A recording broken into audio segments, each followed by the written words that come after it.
Hey guys, it's Jackie and welcome to my channel. For today's video, it's not a vlog, it's my labor and delivery story. This is my third time filming this video, but anyways, let's just get into the story. So when I was pregnant, I was actually living in Texas when I found out I was pregnant, and we came to California to do like the gender reveal, and we ended up deciding to stay. So it took a long while to find insurance. So I hadn't been checked for about 2 months maybe. I was 4 going on to 5 months, and when I finally got a doctor, I was about 7 months pregnant, and I hadn't had some tests run. So I got some tests run, and then I was diagnosed with gestational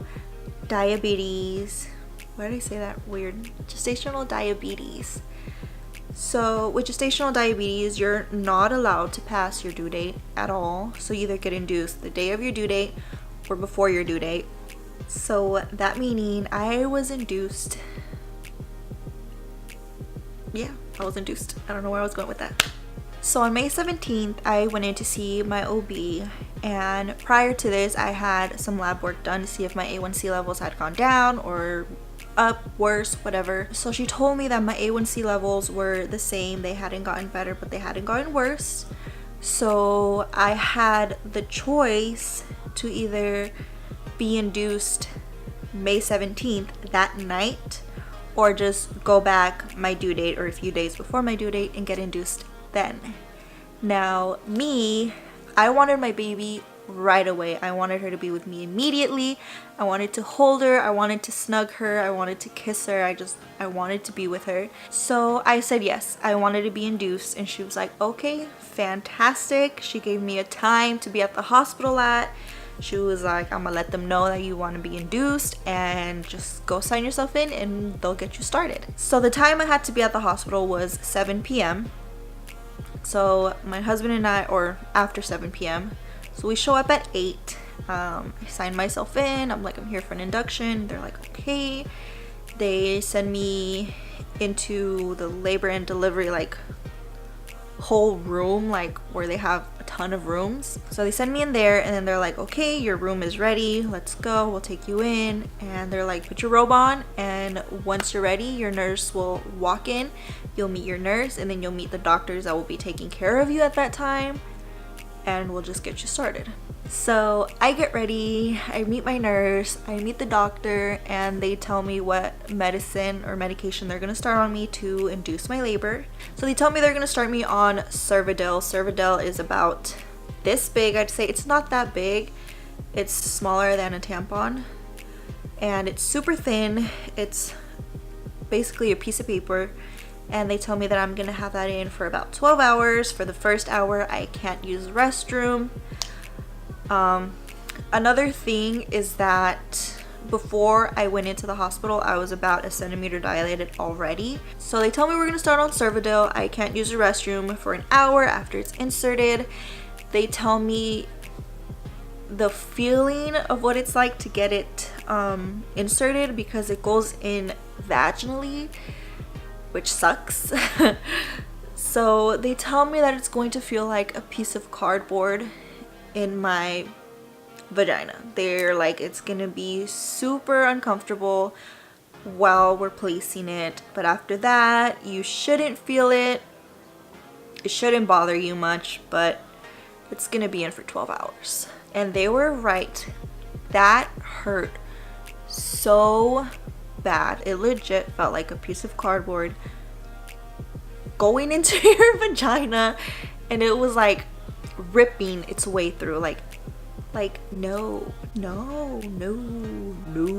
that hurt. It hurt. It really hurt. So then during the 12 hours, they're checking me, trying to see if my cervix is softening, if I'm dilating anything, if I'm getting any contractions, and so far nothing. And when they go in to check your cervix, they don't remove the Cervidil to check you. They check you with the Cervidil still placed. Now I feel like the reason why it was a lot more painful for me, that is because I think they had said my cervix or something was like facing up or down or something like that, to where they couldn't really find my cervix to check how much I had dilated. So they were struggling a lot. Like, it was to the point where I had like 4 nurses all checking me all at once, and I was bleeding terribly every single time they would check my cervix. Like, it was bad to the point where they had to place a towel underneath me because I was bleeding a lot. So after the 12 hours, they checked me, they removed the cervidil. I hadn't dilated at all. I was still getting contractions, but I wasn't feeling them. They weren't anything painful. Like, they felt like the Braxton Hicks contractions, if you guys know that. It's just, honestly, it's just tightening in your belly. That's all it's not like painful. Like, I don't know, it's just not painful. Okay, it's not painful. So after the 12 hours, they're like, okay, we're gonna try cervidil one more time. I didn't want cervidil, but this is what the doctors were recommending, and honestly, I was there to have my baby, so I was just like, you know what, I'm gonna take this pain as long as my baby is here within the next 2 to 3 days, I hope. So then they insert the cervidil again, and like I said, it feels like it's cardboard just ripping its way through up into your cervix area. I don't know. And again, it's the same pain all over again, having trouble finding whatever they were looking for, making me bleed uncontrollably, so much pain, bleeding, and it was, honestly, you guys, it felt raw. My vagina felt raw. It was so painful. Like, I couldn't take it anymore. Like, honestly, there wouldn't be a time where they wouldn't check me. If they just came in to see if I was awake or asleep, they'd be like, I see your left eye is open. Let me just check your cervix, you know, just to make sure you're good. And again, still nothing. I wasn't dilating, I wasn't softening. They still were having trouble finding my cervix. Like, it was really bad, and I was just like, what's going on?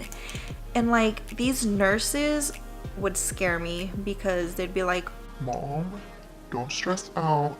If you stress out, it's gonna stress your baby out and it's gonna make it bad. Like, both of your blood sugars could skyrocket and then we'll have to do an emergency C-section. They were scaring me, and I'm just like, you want me to not be stressed, but you're telling me all these horrible things could happen if I get stressed. So that's making me even more stressed. So then I'm pretty sure I went in on a Thursday, and Saturday morning rolls around, but then I got this new nurse, and she told me that I had been there for almost 3 days, and we were telling her that I was in so much pain, I was bleeding so much, it felt raw, like I couldn't take it anymore. I was stressed out and I just couldn't take it anymore. And she told me that I had been there for almost 3 days.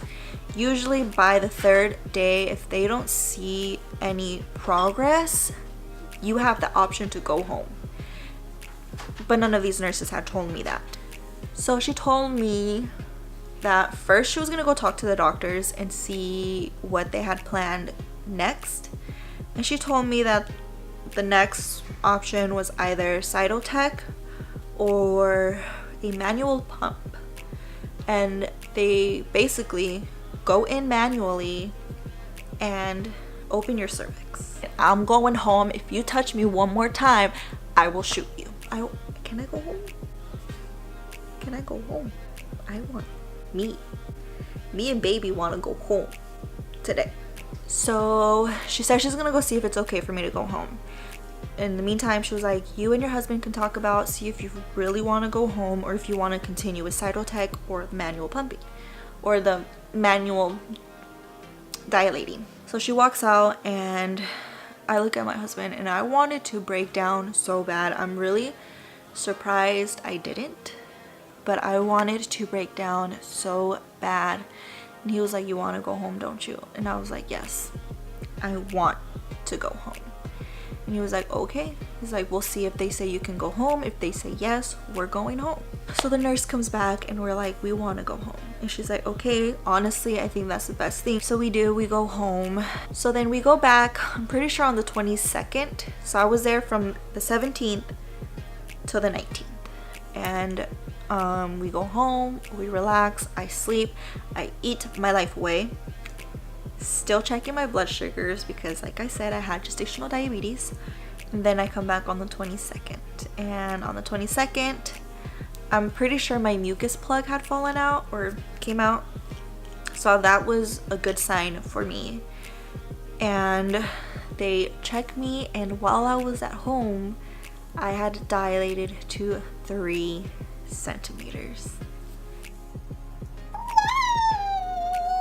So I had dilated to 3 centimeters while I was at home, which was an amazing sign.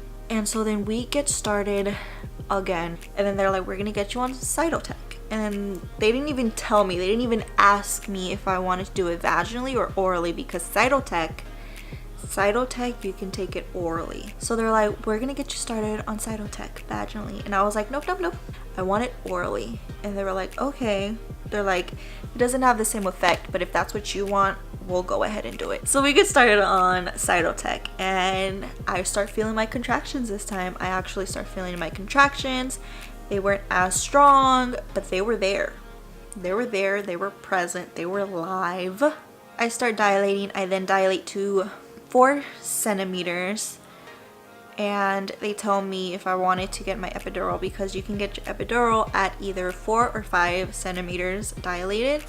And they told me, they're like, do you want it now? Because the anesthesiologist is going to be gone for a while. He's going to be on his break for about an hour.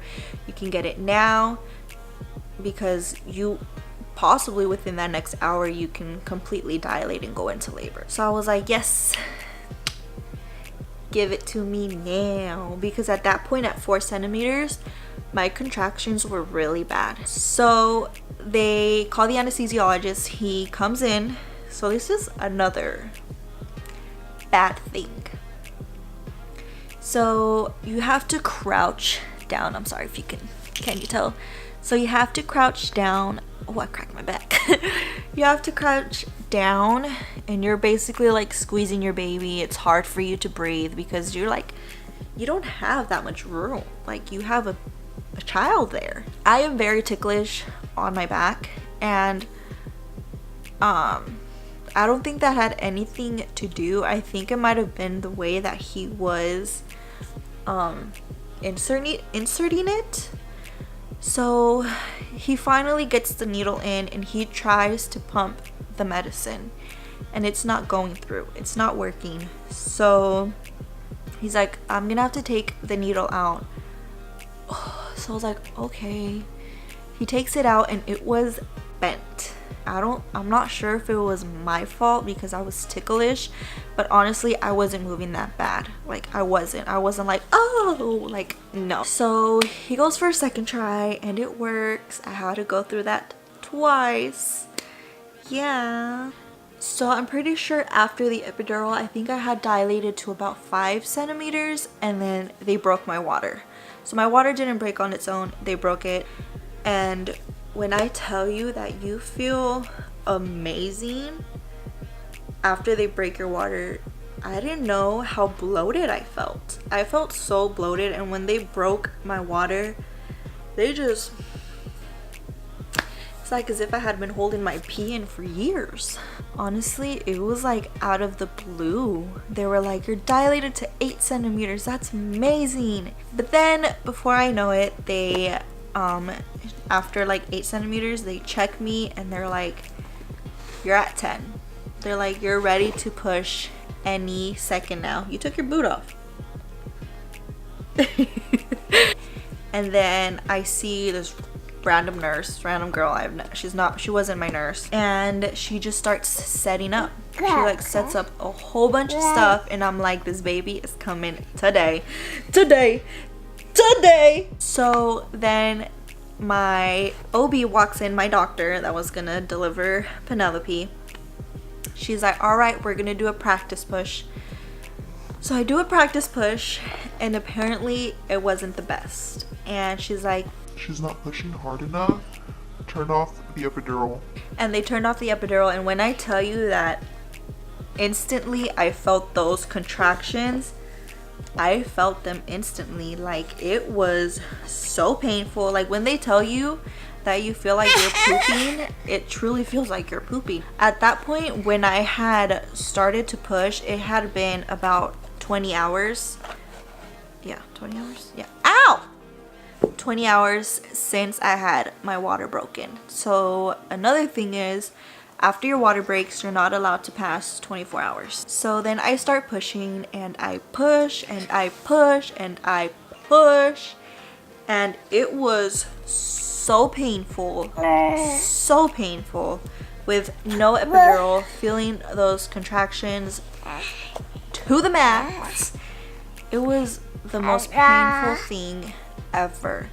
And all I heard was, keep pushing, we see her hair, we see her hair. And I was like, can y'all just stick your hands in and just pull her out? I literally told them, you can see her head, just grab her by the hair and pull her out, like, come on. And so then at this point, I had lost all hope of me giving birth to her naturally, vaginally.